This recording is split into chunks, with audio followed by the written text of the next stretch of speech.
ही पुढची लावणी.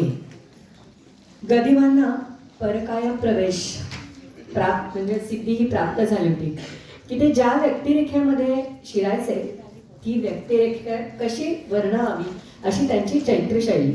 आणि म्हणून असं म्हणतात की घटकेत पुत्र तर घटकेत पिता, घटकेत राम तर घटकेत सीता असं ज्याचं वर्णन करू शकतात अशी गदिमांची चित्रशैली. आणि त्यामुळे या गोपींच्या मनामध्ये काय चाललंय हे त्यांना कळलेलं आहे. परकाया प्रवेश त्यांनी केलेला आहे.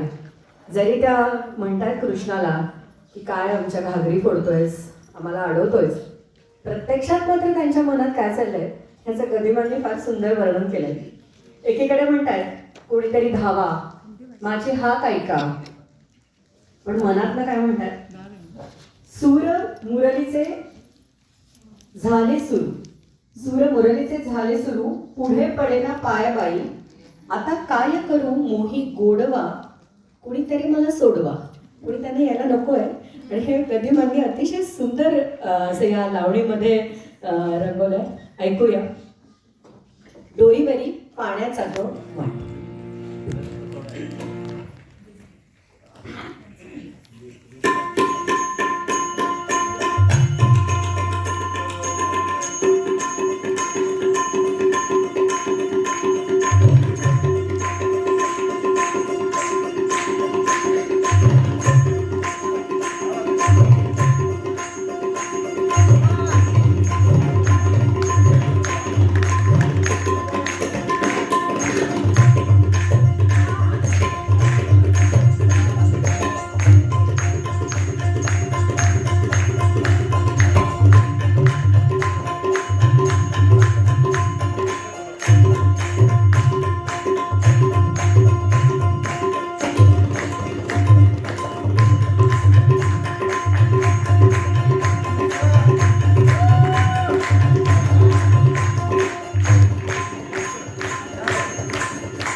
गोकुळातला चोर आला, नंदाचा पोर झाला आडवा, तुम्ही मला सोडवा, तुम्ही मला सोडवा, सोडवा, सोडवा.